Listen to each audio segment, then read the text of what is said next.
Oke, jadi nama tokoh utama kita adalah Yoshioka Shigeru. Dirinya dan orang lain melihat wajahnya Shigeru ini jelek, tetapi dia tetap bangga hidup dengan wajah jeleknya. Dia kerja di dunia pemasaran, motonya adalah membuat pelanggan tersenyum dan gak mau membuat mereka kecewa. Tentu saja dengan penampilannya dia gak populer di kalangan wanita, tetapi dia tetap puas menjalani kesehariannya sampai hari itu tiba. Dia dituduh mencabuli gadis di kereta, padahal tangan dia sendiri penuh dengan tote bag. Dia sampai diusir dari kereta, orang di sekelilingnya gak ada sama sekali yang membantunya, gak ada yang percaya dengan pria yang berwajah jelek. Pengadilan pun memberikan dakwaan kepadanya karena melanggar peraturan gangguan publik dan didenda 300.000 yen. Pada saat itu juga dia menerima surat pemecatan dari tempat kerjanya, hidupnya benar-benar hancur. Beberapa tahun kemudian, wanita yang menjebaknya ditangkap. Dia adalah pelaku kejahatan atas pelecehan palsu gara-gara gak tahan dengan pria jelek dan bau.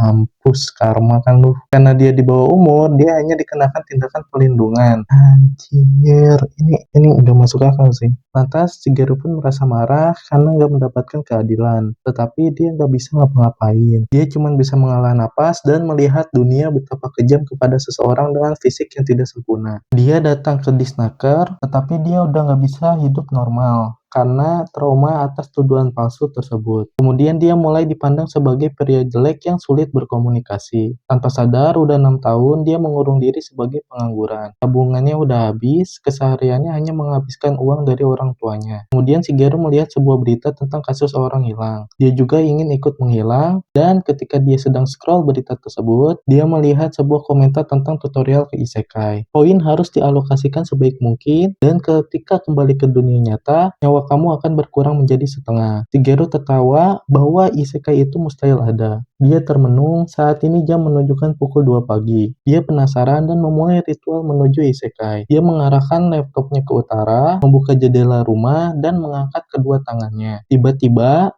tampilan monitor laptopnya berubah menjadi sebuah pertanyaan. Apakah Shigeru ingin lanjut ke isekai atau enggak? Shigeru pun gak percaya dan menganggap laptopnya kena virus. Dia menekan lanjut dan muncul data Shigeru. Shigeru akan pergi ke isekai dengan umur 16 tahun dengan skor penampilan fisiknya yaitu 5. Namun sama dia diubah skor penampilannya menjadi minus 255. Ternyata pengurangan signifikan pada penampilan membuat dia mendapatkan bonus poin 13.000. Kemudian dia juga mengisi catatan khususnya yang berisikan bahwa rasio pendapatan uang dia hanya 1:10.000. Tiba-tiba angka bonus poin meningkat drastis menjadi 130 juta. Dia semakin menuliskan negatif untuk dirinya di catatan khususnya. Dia menulis bahwa jika dia menyentuh gadis, maka dia akan terkena damage dan darahnya akan berkurang menjadi 10%. Nah, kalau dia berhubungan seks juga, dia akan langsung hancur dan mati. Damn, poinnya bertambah dengan sangat banyak. Shigeru juga sudah mendapatkan poin bonus yang banyak dan dia kehabisan waktu. Dia belum sempat mengalokasikan poinnya ke skillnya, kemudian dia berpindah ke isekai dengan tubuh dan umur yang baru. Lalu muncul dua gadis dan pria tampan yang menyapanya. Nama pria tampan tersebut adalah Seiji, yang blonde dia cuma menyebutkan umurnya yaitu 16 tahun dan tidak menyebutkan namanya. Kemudian cewek yang satunya lagi namanya Seika. Semuanya datang ke isekai dengan umur 16 tahun. Mereka datang ke isekai karena sama-sama mendapatkan informasi dari internet. Shigeru langsung mengabaikan mereka dan mencari sesuatu yang bisa dia dapatkan di rumah kayu. Dia membuka lemari dan mendapatkan sebuah koin emas. Dia menyentuhnya, namun koin tersebut hilang. Ternyata koin itu hilang dikarenakan pendapatan uangnya hanya 1:10.000. Seiji bertanya kepada Shigeru apa yang sedang Shigeru lakukan dan Seiji berkenalan dengan Shigeru. Kemudian mereka menemukan berbagai item dan uang. Seiji menyadari bahwa semua itemnya bisa dibagi ke 4 orang, tetapi koin emasnya cuma ada 7. Artinya ada hilang satu koin emas. Seiji mencurigai Shigeru, namun Shigeru memberikan semua uangnya ke mereka. Seiji merasa gak enak, tetapi Seika justru senang menerima uangnya begitu aja. Karena bukan Shigeru yang menemukan koin emasnya, Seika juga bilang kalau Shigeru pasti terlalu asik menatap gadis telanjang. Shigeru merasa sakit hati dan bilang sebagai ganti uangnya, dia akan mengambil kapaknya. Seiji bilang ke Shigeru untuk gak bermain solo player, nanti Shigeru akan gagal. Seiji ingin mereka bekerja sama di kehidupan kedua kali ini. Akhirnya mereka gunting batu kertas untuk mengambil itemnya. Shigeru hanya mengambil tongkat yang tersisa, mereka pun membuka peta dan menuju ke kota Iria, yaitu kota terdekat. Ketika membuka pintu, muncul goblin jahanam. Seiji langsung menghajar goblin tersebut. Namun gak berhenti di situ, jalanan menuju kota tertutupi oleh pasukan goblin. Seiji dengan si blonde maju ke barisan depan, di sisi lain Seika kesulitan menyiapkan busurnya. Shigeru yang melihatnya heran dan tiba-tiba dia digaplok dari belakang sama goblin jahanam. Shigeru membalikan dengan menoyor goblin tersebut. Tapi toyoran Shigeru nggak memberikan efek apapun. Goblin itu menampol lutut Koppo Shigeru dan membuatnya jatuh. Shigeru baru ingat bahwa dia belum memasukkan poin ke skillnya. Dia kemudian mencoba menoyor goblin tersebut dan berhasil membunuhnya. Levelnya meningkat, dia mengalokasikan rata poin bonusnya ke semua parameter dari fisik, stamina, pertahanan, ketangkasan, kelincahan. Tiba-tiba cahaya ilahi muncul di atas kepalanya, sistem yang menjadi error dan berubah statusnya menjadi dewa sejati. Dia ditampol lagi sama goblin, tetapi sekarang udah nggak kerasa sama sekali. Dia juga sekarang ngalahin goblinnya cuman pakai sentilan doang mental sampai ke 7 langit. Sementara Seika masih kesulitan dengan busurnya. Shigeru membantu Seika untuk memasakkan busurnya. Seika pun kagum dan mengira Shigeru pernah ikut eskul memanah. Seika menyuruh Shigeru untuk memanah. Shigeru mencoba memanah, namun justru panahnya terbang jauh ke langit. Tetapi tiba-tiba muncul lingkaran sihir dan keluar naga emas yang menyapu semua goblin yang ada di bawah lingkaran sihir tersebut. Mereka semuanya terkejut dengan kejadian itu, tetapi goblin masih berdatangan. Seika si beban nyoba memanah, tetapi dia ngasal banget sampai-sampai panahnya sama sekali nggak ada yang kena ke goblin. Seika murung, Shigeru yang melihatnya kasihan dan membuat panah untuk Seika dari ranting-ranting pohon.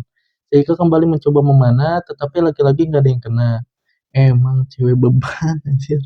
Akhirnya semua goblin sudah terkalahkan, mereka tiba di kota Iria dan masuk ke restoran hamburger. Namun Shigeru memisahkan dirinya. Dia lapar banget tetapi nggak punya uang. Lalu muncul Seika yang membuat Shigeru jatuh karena terkejut. Seika memberikan hamburger jumbonya ke Shigeru karena telah membantunya untuk memungut panah. Saat Shigeru menyentuh tangan Seika, Shigeru kesakitan dan membuatnya terpental jauh. Darahnya berkurang banyak, damage yang diterima Shigeru bukan main-main bagaikan bumi diledakkan sama bom atom. Seika menangis mengira Shigeru gak menyukai hamburgernya. Shigeru meminta maaf dan ngeles kalau dia kaget betapa cantiknya Seika. Dia pun tetap memakan hamburger tersebut. Selanjutnya, Seika membeli banyak panah. Seiji dan Blonde menghampiri mereka memberitahu bahwa mereka sudah menemukan penginapan. Shigeru yang tidak punya uang ingin pergi ke taman, namun dihentikan Seika agar Shigeru ke penginapan juga. Soal biaya akan Seika tanggung. Seika pun menarik tangan Shigeru. Sekarang Shigeru nggak terkena damage karena Seika nggak menyentuh dirinya secara langsung. Shigeru yang miskin mencari cara untuk tidak merepotkan Seika. Keesokannya di pagi hari, Shigeru memberikan makanan dan minuman ke mereka. Shigeru ngakunya itu dikasih dari orang lain karena dirinya yang ngemis dengan wajah yang menyedihkan. Seika menyuruh Shigeru untuk nggak melakukan itu lagi. Ternyata makanan itu dibeli oleh Shigeru dari barter panah. Dia jual panahnya dengan seperempat harga dari barter dengan barang sebagai pengganti uang. Mereka kembali membuka peta untuk melanjutkan perjalanan. Mereka ingin mencari pendapatan dan hendak pergi ke gua di dekat kota. Tiba-tiba ada Om Kobo yang mengajak mereka berbicara. Dia adalah orang yang bereinkarnasi ke isekai sama seperti mereka. Kemudian dia memberikan item ke mereka. Item tersebut tidak ditemukan oleh Seiji dan kawan-kawan ketika di rumah kayu. Item itu bisa dipakai untuk dapat diskon penginapan. Seiji merasa waspada kepada Om Koboi tersebut, sementara Seika masih polos banget, dan itemnya langsung diambil oleh Seika. Seiji menanyakan identitas Om Koboi, ternyata Om Koboi adalah pembimbing pemula yang baru datang ke Isekai. Dia bilang kalau Seiji dan kawan-kawan akan beruntung kalau mau dibimbing sama Om Koboi. Shigeru semakin mencurigai Om Koboi, sementara Seiji bernegosiasi dengan Om Koboi. Akhirnya mereka berpetualang bersama, di tengah jalan muncul kembali pasukan goblin. Seika seperti biasa ya, menjadi beban dengan memanah asal-asalan. Panahnya menyebar kemana-mana tanpa ada yang kena. Om Koboi menyuruh Seika untuk lebih bijak lagi menggunakan panah. Tetapi Seika sama sekali gak khawatir karena dia punya banyak panah. Om Koboi menyuruh Seika untuk meningkatkan akurasi memanahnya dan menyuruhnya untuk membayangkan bahwa harga satu panahnya adalah 100 juta yen. Seika pun langsung fokus memanah dan panahnya kali ini berhasil kena di salah satu goblin. Om Koboi juga melatih Seiji dan Blonde. Di saat Seiji latihan, Om Koboi merasa sedih kepada Shigeru karena senjatanya adalah tongkat, di mana susah untuk meningkatin level. Padahal level Shigeru saat ini adalah 61. Sebenarnya Shigeru saat pagi-pagi buta, dia bertemu dengan orc raksasa dan mau nyoba skill ulti tongkat yang dia punya. Tiba-tiba muncul peringatan bahwa skillnya ternyata beradius 200 km yang akan memusnahkan segalanya tanpa jejak di radius tersebut. Kalau ultinya dipakai di prefektur Saitama, udah pasti Pulau Jepang jadi kebelah dan Samudra Pasifik bakal tersambung sama Laut Jepang. Makanya dia nggak jadi mengaktifkan skill ultinya. Si Om Koboy merasa kasihan dan menyuruh Shigeru untuk setidaknya aktif dalam pertarungan, karena Om Koboy takut Shigeru akan pensiun seperti dirinya. Om Koboy pernah menjadi tentara bayaran, pemimpinnya adalah teman seangkatannya, dan Om Koboy pensiun karena temannya terlalu kuat. Bahkan temannya itu sampai menjadi raja. Temannya itu sekarang levelnya 80 dan parameter rata-ratanya adalah 160. Shigeru malah menganggap bahwa temannya itu lemah. Sementara Om Koboy mengagung-agungkan temannya. Mereka akhirnya tiba di Gua Arga, dan si Om Koboy masih menjaga mereka di dalam gua tersebut, terutama si Seika. Seiji pun menanyakan umur ke Seika demi kepentingan strategi. Seiji mengaku dirinya adalah umur 30-an, sementara Seika umurnya bukan 16 tahun, melainkan 17 tahun. Mereka melanjutkan perjalanannya di dalam gua dengan bimbingan Om Koboy. Mereka melawan Batman dan sampai di bagian terdalam gua, pintu tersebut adalah ruangan bos. Tetapi level mereka belum cukup untuk berhadapan dengan bos dungeon. Kemudian Om Koboy mengajak mereka ke sebuah ruangan. Ruangan itu tidak bisa dimasuki oleh monster dan sihir, ucap Om Koboy. Sehingga ruangan itu menjadi titik teraman di gua. Shigeru semakin mencurigai Om Koboy karena berdasarkan keterangan sistem di skill ultinya, gak ada yang namanya titik aman di kota. Om Koboy memberikan makanan dan minuman pesta penyambutan untuk mereka. Shigeru dapat melihat bahwa ada obat tidur dicampur dalam minumannya. Tetapi itu gak akan mempan ke Shigeru. Seiji menolak ajakan Om Koboy. Sementara itu lagi-lagi Seika dengan polosnya malah mau menerima ajakan Om Koboy. Om Koboy dengan kelihayannya akhirnya bisa memujuk Seiji untuk ikut pesta penyambutan. Mereka akhirnya makan dan mabuk bersama. Di saat mabuk, Seiji bercerita bahwa sebelum ke Isekai, dia sebenarnya adalah direktur perusahaan yang pernah ditemui oleh Shigeru. Perusahaan Seiji berkembang pesat karena saran dari Shigeru, tetapi perusahaan Seiji bangkrut karena sebuah kecelakaan AI yang sedang perusahaannya kembangkan. Dia merasa dirinya menyia-nyiakan kesempatan yang diberikan Shigeru, karena itu di kesempatan kehidupan keduanya, dia bersumpah gak akan mengkhianati temannya. Lalu Seiji pun bertanya nama depan Shigeru apa. Shigeru berbohong dan mengatakan nama depannya yaitu Sasaki. Mereka sekarang akhirnya tertidur, gerombolan bandit pun muncul. Shigeru tentu saja nggak berpengaruh sama obat tidur.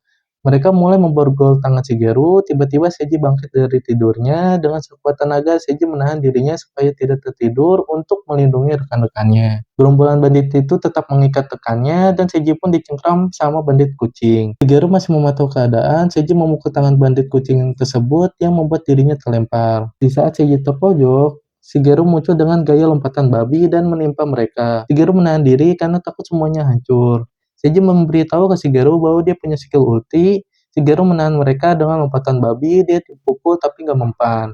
Dia juga lincah banget sampai jadi gangsing. Satu-satunya yang bisa ngasih damage ke Shigeru cuma seorang wanita. Bandit-bandit itu sekarang mengincar Shigeru, tetapi itu sama sekali gak mempan ke dirinya. Ketika Om Koboy nyuruh Seiji menyerah, si Om Koboy malah akan timpa Shigeru. Om Koboy pun membalas dengan memasukkan jarinya ke hidung Shigeru. Seiji menghentikan mereka dan bersiap untuk mengeluarkan ultinya. Ternyata Seiji membuat catatan khusus, nggak akan mengkhianati temannya. Kalau dia melanggar sumpahnya, dia akan kena akibatnya.